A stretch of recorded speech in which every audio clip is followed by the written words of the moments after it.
Welcome to another week of Barstool Perspective. This week I am Brett Coleman Baker, and you are no Mike Morgan. Fair enough. That's true. Who are you? I'm Brad Thomas. I'm an attorney at J. Thomas Hodges and Associates, and I practice primarily in alcohol distribution law. Wow, that seems fortuitous. What are the odds? We've been friends for a long time. We have indeed.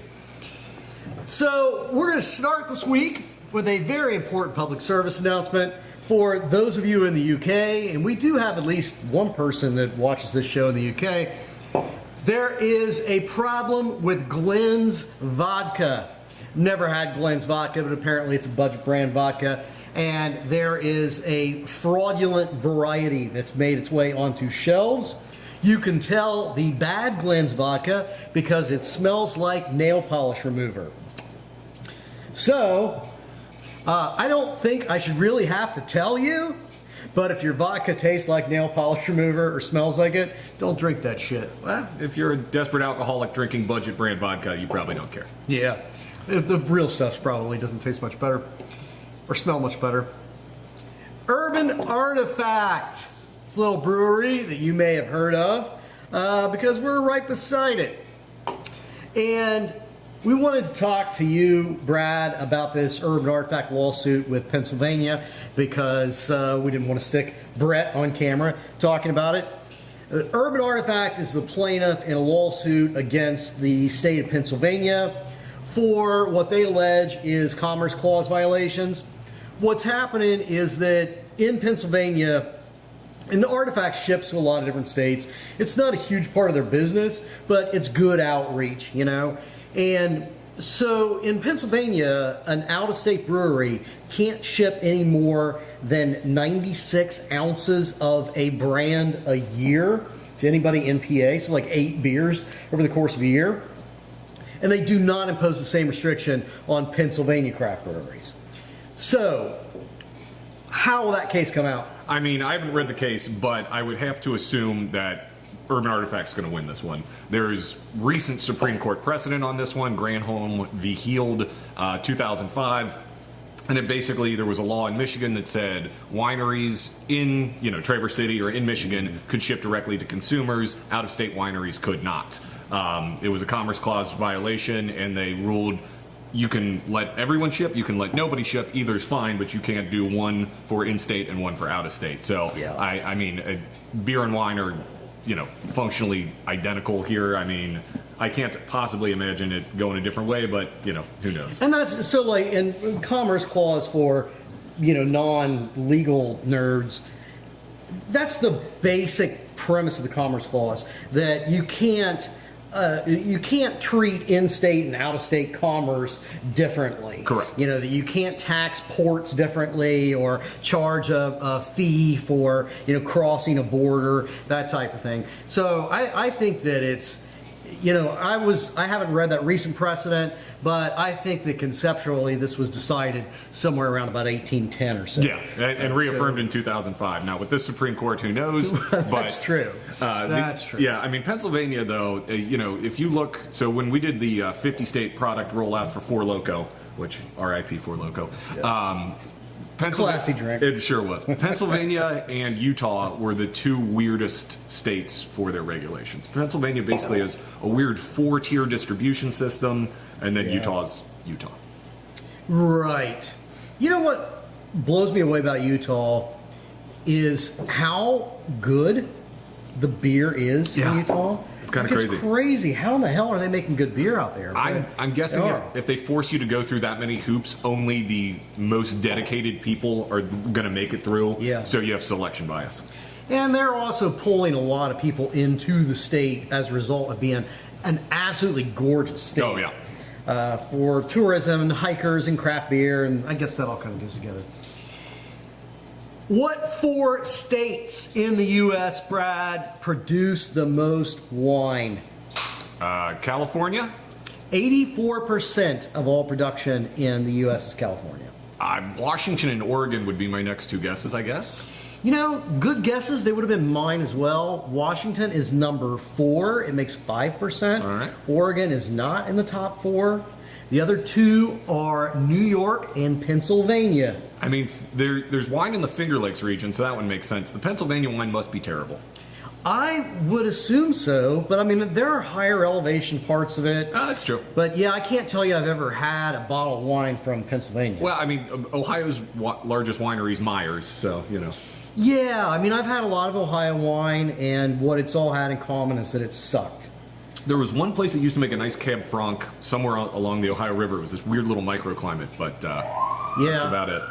I heard that actually there's a winery outside of Ripley that... Yeah, that's where it was. Yeah, I've heard they were making good stuff. There's a few in Kentucky. There's Baker Bird makes an okay Cab Franc. I think that's like a grape you can grow okay here in this climate. Oregon is showing the stress of the craft beer industry. I mean, we are seeing some problems with craft beer growth, and it is showing up in hop cultivation. Oregon's hop yield is down 20% from 2023. Nationally, we are seeing hop cultivation down 18% in just 1 year. Oh, there's no hops in White Claw, so... Correct. That probably has something to do with it. I guess it's also probably somewhat of a change in taste. Although New England IPAs are huge. Yeah. And that's all about hops. But there definitely has been a IPAs to more sours and pilsners and things. So pastry stout nonsense. In liquor, the spirits that are doing best, American whiskeys and Irish whiskeys. Okay. So bourbon and Jameson, basically. Bushmills, maybe, if you're Protestant. Correct. They are up, those brown liquors specifically are up 1.1% over the rest of the industry. So it's not huge growth, and they're not blowing anybody away. And I don't think that it erases the fact that we would need to see something like 20% annual growth in bourbon for it to justify the amount of bourbon that we are currently making. That won't be a problem for at least 4 years. Exactly. At which point, you're going to be able to buy up as many distilleries as you want at fire sale. I mean, I wonder if people are just going to keep on aging it just longer and longer if it's not profitable to bottle it up. You know, I would think to the extent that you can sit on it and you can sit on that real estate, it's not bad. Because a lot of what's coming out, what's being made isn't that great. And the longer you age a bourbon, the better you make it. So, but if you don't have the runway and you're not bringing in any revenue, then yeah, it's hard to sit around on 50 acres of land full of rick houses not making any money. Well, you know what's the best way to make a small fortune in the distilling industry? Start with a big one. That is correct. Yeah, that has been Donald Trump's business model with every business he's been in. Actually, I flew Trump Airlines yesterday. It was great. Glad you made it. Craft distilleries. It's related to that. In 2005, we only had 50 craft distilleries across the U.S. That's crazy. We are now up to 2,700. But we're seeing decline in consumption and growth. Craft distilleries, craft brands make up about 5% of sales volume right now. And so it's still not, still a tiny part of the market. And we're seeing more and more closures, and the rate of closures of craft distilleries is increasing. They are complaining that a big part of the problem is distribution. The top 10 distributors in the market control 80% of the distribution market. That's crazy. Top 2 control 50%. So if you're in one of those, and these large distributors say, hey, that's great for the industry, because if you're making really good liquid, then we can get it into a lot more states. The problem is that, it's a bitch to try to get somebody to distribute it. Oh, yeah. And, I mean, there's only so many different product categories, and if you have a full portfolio in that, why are they going to add something more that's just going to undercut themselves? Right. And you even see with, craft beer, I mean, you represent some breweries. Certainly. And that whole problem we have seen with craft trying to distribute, so many people are having to resort now to self-distribution. Yeah. And once upon a time, that could be a strategic move. Like Rheingeist here in Cincinnati, those guys knocked it out of the park by doing self-distribution back in the 2010s. But these days, if you're trying to get a small brewery off the ground and you're out there shoe leather trying to self-distribute, it's not productive. Well, I mean, for breweries these days, it really seems like you're going in two directions. Either you're Brink and you are the brewery that is, I am the College Hills Brewery and I'm going to do the neighborhood and you'll do well with that, or you got to be Rheingeist. The ones in the middle are kind of are definitely having trouble. And now here's a fun fact. Do you know what the name of Rheingeist's LLC that they ship the beer with is called? I do not. Freightgeist. Nice. They're creative people. Yeah. Nebraska just blinked, Brad. Nebraska State Legislature was considering a 287% increase on liquor taxes. That's 287% from what they were already taxing. And it would have increased taxes from $3.75 a gallon to $14.50 a gallon on every gallon of liquor. That's a little steep. That is a little steep, but what's crazy is that it would have made them the second highest tax in the United States. Oh. Do you have a guess for who's number one? I'm going back to Utah. That also was my first guess. Actually, Utah, and I think it has to do with how they're doing excise tax. They're clearly taxing it some other way. But Utah's excise tax is $0. Oh. The highest is Washington State, Really? Which surprised the hell out of me.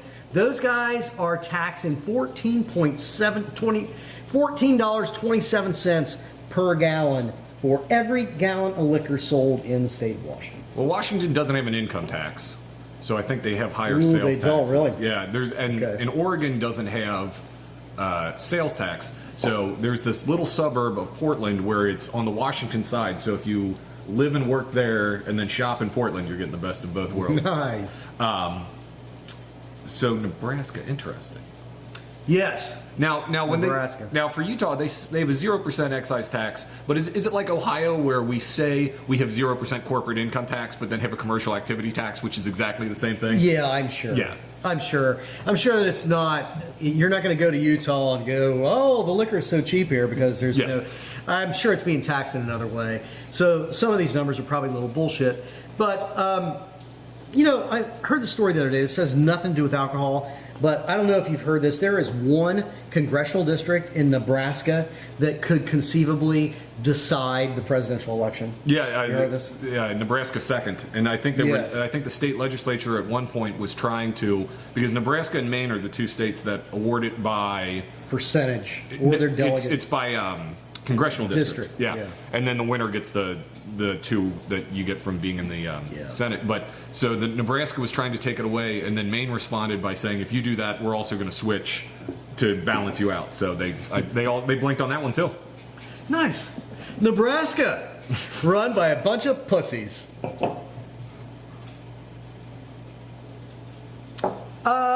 We did a story last week about 7-Elevens in Canada.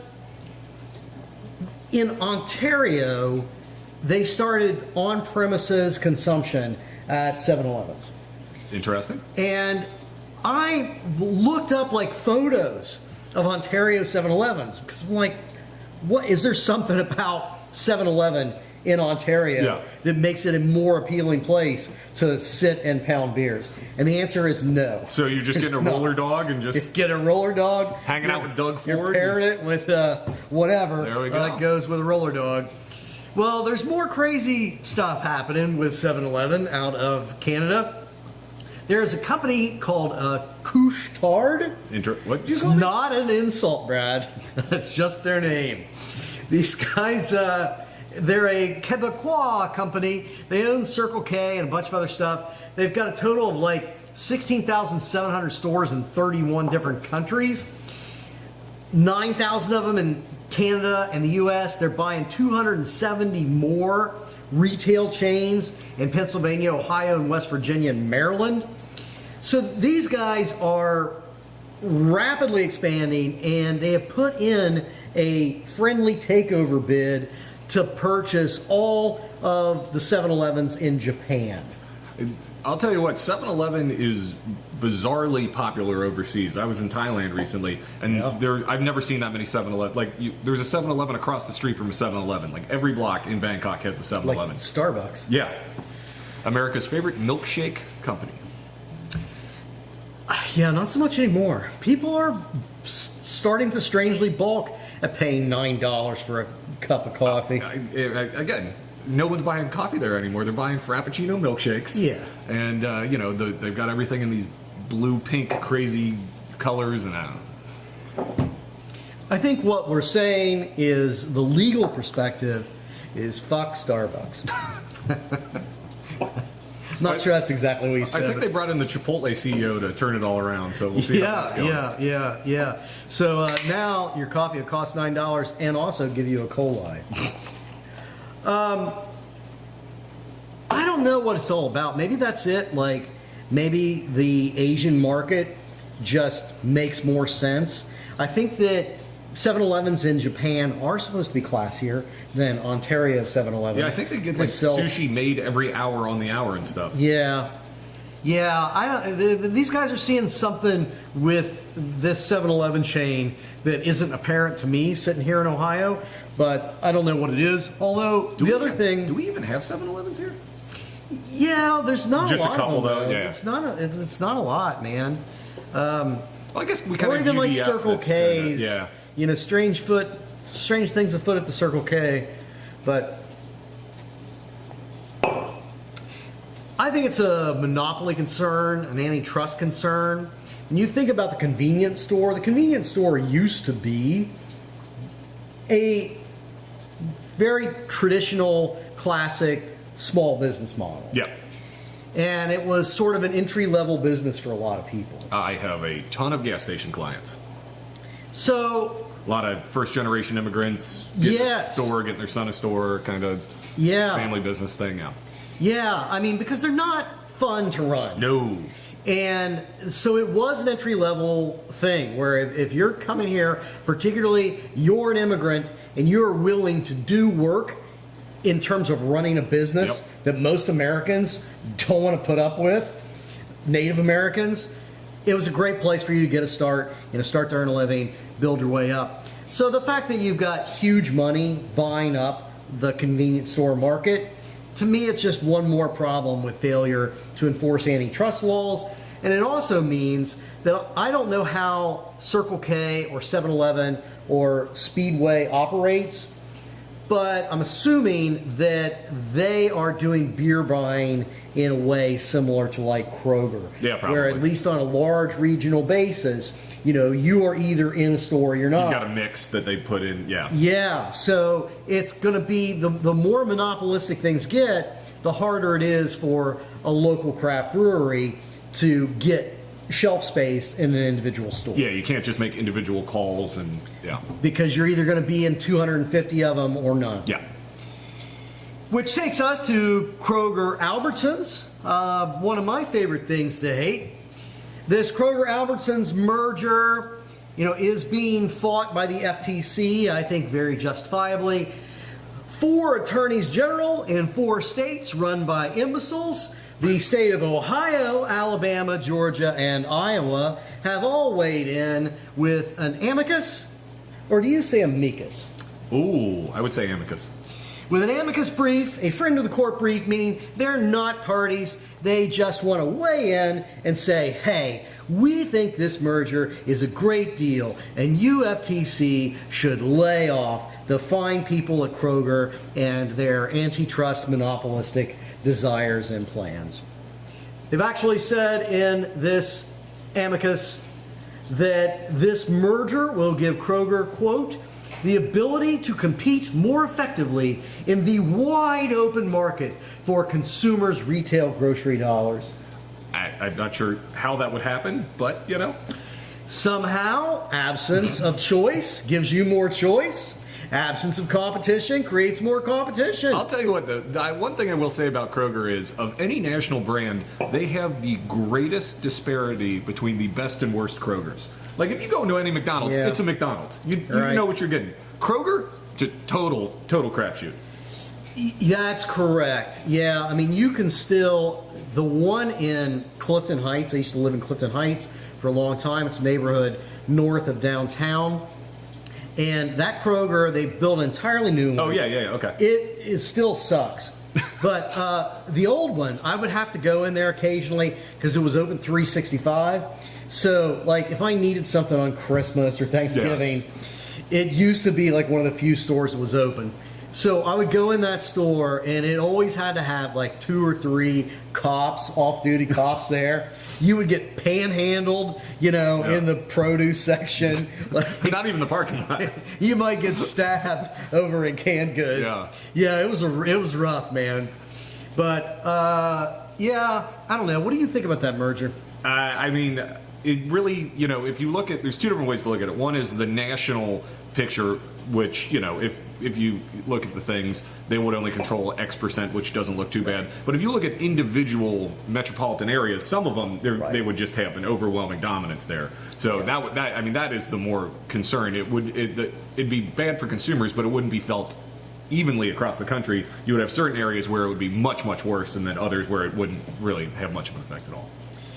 Yeah, some areas complete monopolies, others just inadequate dominance. Yeah. Which, I mean, I'm already living in one of those areas. Yeah. I live sandwiched between 2 Krogers. If I want to buy groceries anywhere but Kroger's, it's a major pain in the ass. Sure. I mean, I've been doing it. I now buy as much as I can at Aldi and then supplement wherever. But yeah, it's a hassle. First time I went to an Aldi, I was picking up some things for the in-laws and all that, and I didn't know about. But, so you didn't want to spend that much? Well, no, they told me to go to Aldi's because, but they told me to go to Aldi's to get the some kind of chocolate. But anyway, I didn't know that you had to put a quarter in to get your cart. Yeah, and that they didn't give you bags. So I'm walking through the thing with like everything in my arms, looking like an idiot. Everyone's laughing at me. The cashier's like, "First time?" I was like, "How'd you know?" Yeah, I learned both of those lessons the hard way too recently. Yeah, but they do still have human beings working the checkout. Yeah. The prices are good. They don't have everything, but what they have is good. Yeah, they got a good selection of dips. I'm a big fan of Aldi's. And Kroger, fuck off.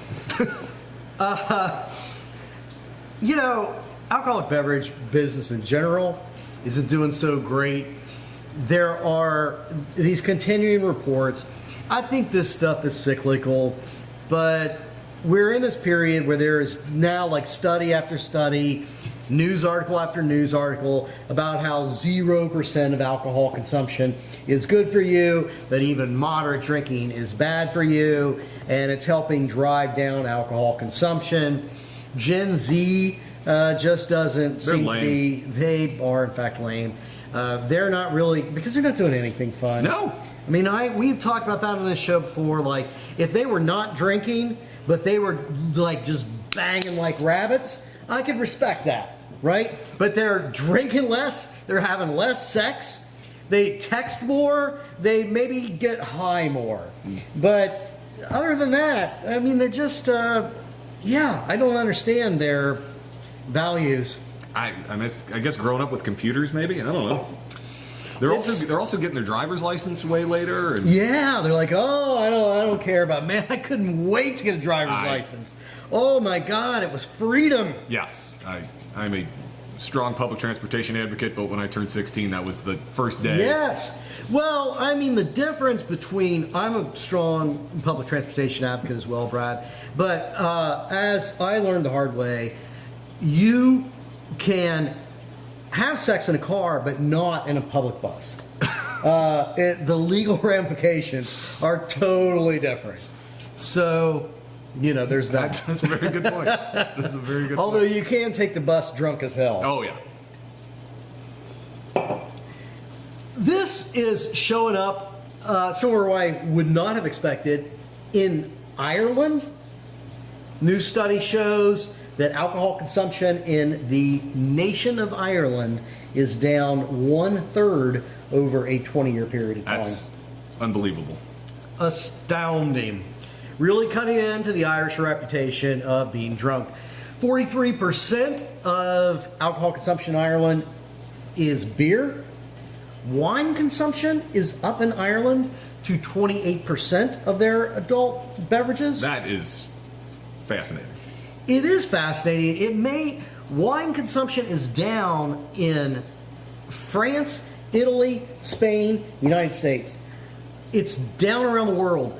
I think that Ireland may be the only place that I have seen alcohol or wine consumption increasing. Is Pennsylvania exporting the wine to Ireland? Is that? It could be that's where all of the Pennsylvania wine Ends is up. being consumed. Because I don't know anybody that's drank I've Pennsylvania never wine. even heard of it. I mean, again, I'm assuming it exists, but when I was in Ireland, I was at this bar, and there was this guy drinking this like neon red drink with Jameson in it. And I asked he was like, I'll take a Jameson in red. And I asked what it was. And he's like, oh, yeah, I'm not even going to try the Irish accent. You can't get it in the States because we can't export it because it's too carcinogenic. And I went, all right. Good to know. So I ordered one. I'll have two. I definitely had one. It was actually pretty good. It was like it was almost like a red pop with Jameson. Great. That hurts me, man. I mean, I think that the Irish have traditions and reputations to uphold. You know, when the Irish start drinking light beer and sugary red pop things, I think that we as the world have suffered a loss. Yeah. Boston Beer Company, their stock is at hold. People don't really know where to go with it. It's actually down a little bit since I bought it recently because of course. But the thing that is intriguing about all the stock analysis of Boston Beer, Twisted Tea is up 10% from last year. Makes sense. It's got a projected growth of 9% next year. And yeah, first of all, I mean, like this whole trend, what do you see as somebody that's working in the industry and representing the industry? What do you see with these trends of how people are drinking? I mean, it's definitely just seems like it's down across the board. I think a lot of it's legal weed. I'm currently only representing one new brewery that's coming in, which is, if you look over the past 10 years, we've typically had a half dozen working at any time. To plug the brewery, it's Depot Brewery in Morrow, Ohio. So that should be opening next spring. So it's right on the Loveland Bike Trail if you want to go up there. But it is definitely a consolidation. I mean, there is the one thing that we are seeing a lot more interest in is distilleries and spirits, so which reflects what you said on the 50 to 2,700 new distilleries boom. Mm-hmm. And I think a lot of people are, chasing a shrinking pie, unfortunately. So it doesn't look great in terms of bars and restaurants, though. On-premise consumption seems like it's recovered since the pandemic, and those tend to be going well. But the manufacturing side definitely seems to be in a contraction phase right now. You ever been to the Monkey Bar in Morrow? My dad has told me stories about the Monkey Bar. I've never been there, though. The Monkey Bar is it went through a complete overhaul. It's actually a very nice bar that's on whatever the hell that river is up there. Yeah. And it's a beautiful area, and it's a nice bar. But once upon a time, it's called Monkey Bar because once upon a time they had a monkey. And it's really, by current sensibilities, this is all a horrific story. But they had this chimp that just hung out there at the bar, and they taught it to smoke. So the chimp just You know how to use a lighter. Yeah. Yeah, the chimp chain smoked and did shots and shit, and everybody was amused until, died young of cancer. No, PETA made him shut it down. Was that it? Was it PETA? Yeah. And my dad, his quote, that was the happiest monkey he'd ever seen. I mean, yeah. He loved it. He would do the motion, and you'd throw him a beer, or give him a cigarette. It's great. Yeah, I mean, I know a lot of barflies that live exactly like that. Yes. But there's no monkey there anymore. That area, like I get nervous anytime. I am born and bred Appalachian white trash. So I'm a country person and a dive person, but I have become, as they tell me anytime I meander back to my origin, I've become incredibly citified. Oh. Which is a real word if you get far enough east. So these days I am citified enough that when I start getting about 5 miles out of downtown, I get anxious. Understandable. The suburbs scare the hell out of me, but that Morrow Loveland area is kind of nice up there. Actually. Doing good. Well, good luck to that brewery. Oh, yeah. Cheers. So this question to me about Boston beer stock, the reason that Brett and I liked it, there are these merger talks that may or may not go anywhere, and I'm not really that interested in the merger per se. It's more that there has been rumors that Sam Adams was going to be the first company to take weed drinks national. I mean, that definitely seems like that would be a growth industry right there. And I think that, that would really, that's the future. Yeah. This Twisted Tea nonsense, it's going to continue, but it'll then be replaced by whatever Zima 2.0. Zima, exactly. Weed is a whole different thing. Something interesting just happened in New Jersey. I'm sure more than one thing. You're allowed to pump your own gas? That was a thing in Jersey, right? Has that changed? I think it's still the case. I haven't that's ever purchased gas. That is correct. I have. It's been a long time ago. But yeah, it's a crazy thing. You can't do like self. Somebody has to come and pump your gas for you. Yeah. That would be batshit if that's still all there. It might be. Well, what's also happening in New Jersey is that the legislature has passed a bill that lets liquor stores carry Delta 8, THC, and hemp beverages. It had been a question of gray area area before, so they have now clarified the legality of it. And you might think that that would make the hemp THC industry happy. It does not. They are up in arms over it. They're mad about it because they think, they're probably correct, that what's happening is the New Jersey legislature is giving basically a monopoly to the liquor store retailers to sell these hemp drinks. Whereas, before, I think New Jersey's probably a place, like Ohio's been in this gray area, where even a place without a liquor license, there are stores out there without liquor licenses that are selling Delta 8 drinks. Oh, sure, yeah. So they see it actually as a restriction rather than a positive growth in regulation and normalization. Look, they just need to donate more to their state legislatures. That is how you get things done in America. I would just have to imagine, and I know nothing about New Jersey state house politics, that it is extremely corrupt, and all that matters is if you win your primary. I would assume. I just have to guess. Although I do like that. What the hell's his name? The guy that was mayor of Cory Booker. Oh yeah, yeah. Mayor of Newark. Mayor of Newark. Didn't he beat up some muggers while he was the mayor? He actively stopped 2 or 3 different crimes. I think that's he probably had to do that just to get from the parking lot into the state office building now. I've only been to Newark once, and it was fine. Yeah. What do you think with this industry? What's the answer with this, Brad? From a regulatory standpoint, first of all, we still got this issue that as a nation, it's federally illegal and still a Schedule 1 narcotic. Well, Biden reduced that to. Oh, they did. That actually went through. Yeah. Oh, good. Okay, I knew they talked about it, but I wasn't sure if it had been reclassified. Yeah, I think it's now classified as Schedule 3. Oh, good. But it's still illegal. So are we going to have this?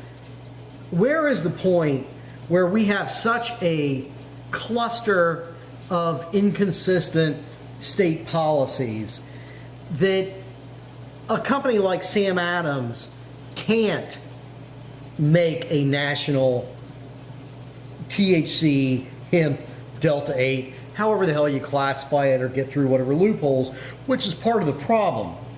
Like in Ohio, you can't be making THC drinks in certain ways. I don't know, what's the current state in Ohio? Because weed is legal, yes, theoretically. Yeah. But because it's still illegal federally, you can't so if you're a bar, you can't allow people to consume cannabis in the bar, even though weed is legal in Ohio. Ah, okay. Oh, that explains why somebody got pissed off at me for smoking a joint in a beer garden the other day. Oh, well. But the beverages, is there a difference with like the Delta 8 and what it's made of? I know that some of it's from hemp, some of it's from marijuana plants, the whole thing. I'm certainly not an expert on that, but honestly, it's pretty much just going to have to take an act of Congress to just set one set of rules for everybody. We need to legalize it federally. I mean, yeah, there's no reason not to. And again, if states give states an opt out if they want, I guess, but Yeah, sure. Walls did it in Minnesota. Oh, so yeah, I know a guy that has become he's a farmer all of his life, and really good, great guy, but traditionally, pretty conservative guy. Yeah. One of those ex-Republicans, who some of my favorite people these days are ex-Republicans. No one's as zealous as a convert. Well, yeah, but they're also, I consider myself militantly moderate. Okay. And so I don't, I'm you not, do seem to hate everybody. I do. I'm an equal opportunity yeah. hater. Yeah, absolutely. I don't want AOC to get her way most of the time. I'm glad that she's there. I'm glad that she's in Congress. I respect her voice, but I disagree with her quite a bit. But she's sane, Yeah. So a lot of the ex-Republicans that are out there are just sane people. They have not become socialist. Yeah. They're just sane. But this guy has become a weed farmer in his retirement because it's now, it's legal in Minnesota. You have to pull up his hops crop, and you got to put something else there. Right. Well, sure. You got anything else? No, I think that's all I got. Just go to Depot Brewery when it opens. Go to Depot Brewery if you are from California. Nevertheless, go to Depot Brewery. Cheers. We love the people. We'll see you next week. Cheers. Thank you.